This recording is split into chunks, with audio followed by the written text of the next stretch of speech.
जय हिंद दोस्तों। बिहार में विधानसभा के चुनाव में मोदी जी की बम्पर जीत से पाकिस्तान में तहलका मचा हुआ है और उनके डर से बादल और भी गहरे काले हो गए हैं।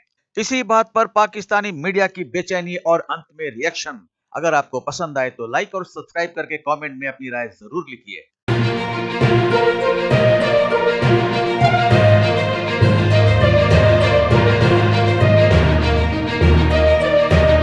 बहुत बड़ी डेवलपमेंट हुई है इंडिया के अंदर। नरेंद्र मोदी एक बड़ा इलेक्शन जो है वो जीत रहे हैं और इस वक्त प्राइम मिनिस्टर मोदी का जो कोलिशन ग्रुप है वो बड़े आराम से बिहार का वोट जो है वो जीत रहे हैं। इस इलेक्शन को भारतीय वजीर आजम नरेंद्र मोदी के लिए एक बड़े चैलेंज के तौर पर देखा जा रहा है। मेरी तरफ से सात सलाम, एहतराम और मुबारकबाद। देखो बात सुनो, जिंदा और मुर्दा मुआशरों में यही फर्क होता है। वोटर टर्नआउट 64% से ज्यादा रहा है, जो बिहार की तारीख में सबसे ज्यादा टर्नआउट है। बिहार इलेक्शंस के रिजल्ट्स आ रहे हैं, जिसमें पीएम मोदी की पार्टी जो है या उनके साथ जो कोलिशन में जो पार्टीज हैं वो बहुत ही जबरदस्त तरीके से हमें जीतते हुए दिखाई दे रहे हैं। तो आपने उनके चेहरे को गौर से देखना है, बड़े ही पूरे इत्मीनान नजर आते हैं, क्योंकि जिस इंसान ने काम किया हो ना, जो इंसान गरीबों के लिए खड़ा हो, जिसने गरीबों का साथ दिया हो, तो वो इंसान टेंशन नहीं लेता। भारत को दुनिया में सबसे बड़ी जमहूरियत कहा जाता है। ये आप समझ लें कि Narendra Modi still the most popular leader. पूरी दुनिया में पाकिस्तान का मजाक उड़ना शुरू हो गया है, लेकिन पब्लिक जो थी वो अपने दिमाग से सोचती है, पब्लिक अपने हिसाब से चलती है। तो ये एक बहुत अच्छी बात जो कि मुझे भारत की लगती है। दुनिया में हमारी बदनामी हो रही है, दुनिया में हमारी जिल्लत छप रही है। बहुत बड़ी डेवलपमेंट हुई है इंडिया के अंदर। नरेंद्र मोदी एक बड़ा इलेक्शन जो है वो जीत रहे हैं और इस वक्त प्राइम मिनिस्टर मोदी का जो कोलिशन ग्रुप है वो बड़े आराम से बिहार का वोट जो है वो जीत रहे हैं और ये आप समझ लें कि Narendra Modi still the most popular leader. और बिहार जो है इज क्रूशल बिकॉज ये इंडिया की थर्ड मोस्ट पॉपुलर स्टेट है। तकरीबन 130 मिलियन लोग हैं यहाँ पे, जितना पंजाब जो सूबा है हमारा, इतना कोई ये पूरा ये एक स्टेट है। और कहा जाता है कि ये जो पांचवा जो highest number of law makers हैं पार्लियामेंट में यहाँ से जाते हैं। ठीक है जी। सो ये अगर इसका कंट्रोल ना रहता, नेपाल से इसका बॉर्डर मिलता है बांग्लादेश के साथ, बिल्कुल ये थोड़ा सा इसका फर्क है। अगर इसका वोट ना मिलता तो नरेंद्र मोदी की जो हिंदी हार्टलैंड की जो पावर स्ट्रगल थी वो खत्म हो जाती। ये हिंदी हार्टलैंड है। National political narrative Narendra Modi कभी भी ना बना सकते अगर ये चीज जो है वो सामने आती तो। देखिए, ये जो हिंदी हार्टलैंड है ना, ये नरेंद्र मोदी साहब की जान है इसके अंदर, याद रखिएगा, ऑलवेज रिमेंबर। और मैं आपको क्या बता रहा था कि ये जो नेशनल जो डेमोक्रेटिक अलायंस है, ठीक है, आप इसको जरा देखें, इन्होंने they have done wonders in so many ways कि ये अभी डिफरेंट सीट्स आ रही हैं और अभी डाटा आ रहा है। अब देखें, एक चीज तो ये होना चाहिए कि बिहार का बड़ा क्लियर मैंडेट मिला। मैंने आपको बताया 5th highest number of law makers जो पार्लियामेंट में जाते हैं वो यहाँ से जाते हैं। ईस्टर्न स्टेट है और जैसे मैंने कहा Hindi heartland, national political narrative को ये शेप करती है। और ये मोदी साहब का जो नेशनल डेमोक्रेटिक अलायंस कोलिशन है, ये बड़े आराम से वो जो 122 सीटों वो कर सकता है। ठीक है जी। और इसका मतलब पता है क्या है कि ये 70 और सीटें ले रहे हैं लास्ट इलेक्शन से, 70 और सीटें ले रहे हैं। बिहार का मैंडेट जो है ये बड़ा क्लियर है।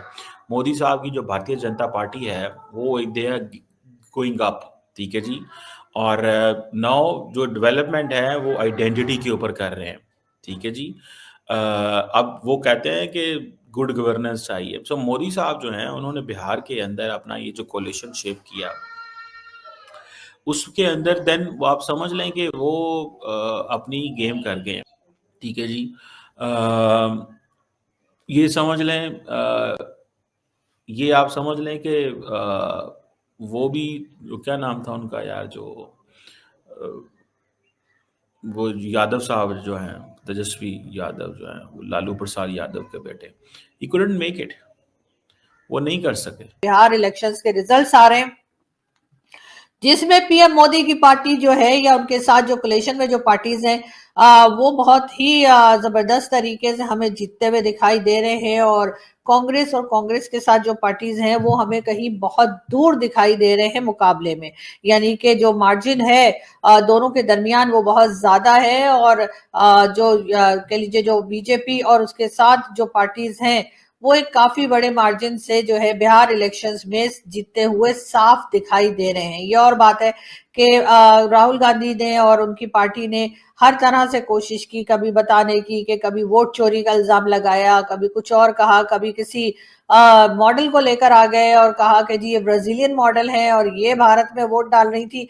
लेकिन पब्लिक जो थी वो अपने दिमाग से सोचती है, पब्लिक अपने हिसाब से चलती है।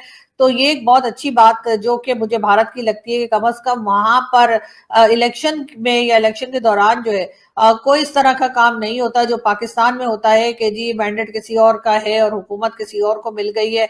तो वो चीज बहरहाल भारत में नहीं होती है, और शायद यही वजह है कि हम वहां पे इलेक्शंस को काफी साफ, शफाफ और क्लियर जो है इलेक्शंस को देखते हैं। इस वक्त भी बिहार के इलेक्शंस में बहुत इससे पहले बहुत ज्यादा शोर मचाया गया, बहुत प्रोपेगेंडा किया गया, या बहुत ज्यादा कोशिश की गई कांग्रेस की तरफ से कि किसी तरीके से बीजेपी और उनके साथ जो पार्टीज हैं उनको किसी तरीके से लेट डाउन किया जाए और पब्लिक को बताया जाए कि भाई ये तो ना कोई काम करते हैं और साथ ही साथ वोट चोरी करते हैं। लेकिन लोगों ने इनकी बात का भरोसा नहीं किया, और जाहिर है कि वो भारत में लोग जो हैं वो इस चीज में जरूर आजाद हैं कि वो कहाँ वोट देना चाहते हैं, किसको देना चाहते हैं या किसको पावर में लाना चाहते हैं। तो इसीलिए एक बार फिर हमने देखा कि आज जो रिजल्ट्स आए जिसका इंतजार ना सिर्फ हिंदुस्तान में बल्कि पाकिस्तान में भी बहुत जोर शोर से किया जा रहा था, और बहुत से लोगों का ख्याल था कि शायद राहुल गांधी जो कैंपेन चला रहे हैं, राहुल गांधी और उनकी पार्टी जिस तरीके से बात कर रही है, सोशल मीडिया पे जो कुछ दिखाई दे रहा था उसको देखते हुए कई लोगों का ख्याल था कि शायद जो है वो बीजेपी नहीं जीत पाएगी या पीएम मोदी की पार्टी जो है वो हार जाएगी, और या अगर जीत भी गए तो काफी टफ किस्म का कंपटीशन होगा और नेक टू नेक जिसे कहते हैं कि इस तरह से कोई कुछ चल रहा होगा। लेकिन ऐसा कुछ होता हुआ हमें दिखाई नहीं दिया। एक बहुत लंबे मार्जिन से जो है वो बीजेपी और उनके साथ की जो पार्टीज हैं वो जीतती हुई दिखाई दे रही हैं अभी तक। तो दोस्तों, भारत के बिहार विधानसभा चुनाव के नतीजे सामने आने के बाद पड़ोसी देश पाकिस्तान की मीडिया में हलचल तेज हो गई है। पाकिस्तान के कई चैनलों और अखबारों में यह चर्चा जोर पकड़ रही है कि बिहार की जनता ने जिस तरह भारी बहुमत के साथ प्रधानमंत्री नरेंद्र मोदी और एनडीए पर भरोसा जताया है, उसने पाकिस्तान की उम्मीदों के विपरीत परिणाम दिए हैं। पाकिस्तान की मीडिया में माना जा रहा था कि चुनाव में सत्ता का समीकरण बदल सकता है, लेकिन नतीजे ने उनके सभी अनुमान गलत साबित कर दिए। बिहार चुनाव में कुल 243 विधानसभा सीटों में से एनडीए ने 202 सीटें जीतकर शानदार और ऐतिहासिक प्रदर्शन किया है। यह जीत न केवल राजनीतिक रूप से महत्वपूर्ण मानी जा रही है, बल्कि प्रधानमंत्री मोदी की लोकप्रियता पर मुहर के रूप में भी देखी जा रही है। परिणाम घोषित होने के तुरंत बाद प्रधानमंत्री नरेंद्र मोदी ने एनडीए के सभी सहयोगी दलों को बधाई दी और बिहार की जनता को दिल से धन्यवाद कहा। उन्होंने इसे जनता का विश्वास, विकास की आकांक्षा और सुशासन की मजबूत इच्छा का प्रतीक बताया। प्रधानमंत्री मोदी ने सोशल मीडिया प्लेटफॉर्म एक्स पर पोस्ट करते हुए कहा कि बिहार में सुशासन की जीत हुई है, विकास की जीत हुई है, जन कल्याण की भावना की जीत हुई है और सामाजिक न्याय के सिद्धांतों की जीत हुई है।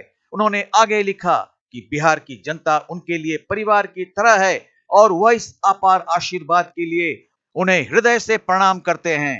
मोदी के इस बयान के बाद सोशल मीडिया पर समर्थकों की प्रतिक्रिया तेजी से आने लगी, जहां लोगों ने इसे बिहार के भविष्य की जीत और लोकप्रियता विश्वास की मिसाल कहा। दूसरी ओर पाकिस्तान की मीडिया इन नतीजों को लेकर अब भी असहज दिखाई दे रही है और लगातार इस बात का विश्लेषण कर रही है कि बिहार चुनाव का असर भारत पाक संबंधों पर किस तरह पड़ेगा। कुल मिलाकर बिहार के चुनाव परिणामों ने भारतीय राजनीति में एक नया मोड़ दिया है और प्रधानमंत्री मोदी की नेतृत्व क्षमता पर जनता के भरोसे को एक बार फिर मजबूत किया है। तो मिलते हैं अगली वीडियो में, तब तक जय हिंद, जय भारत।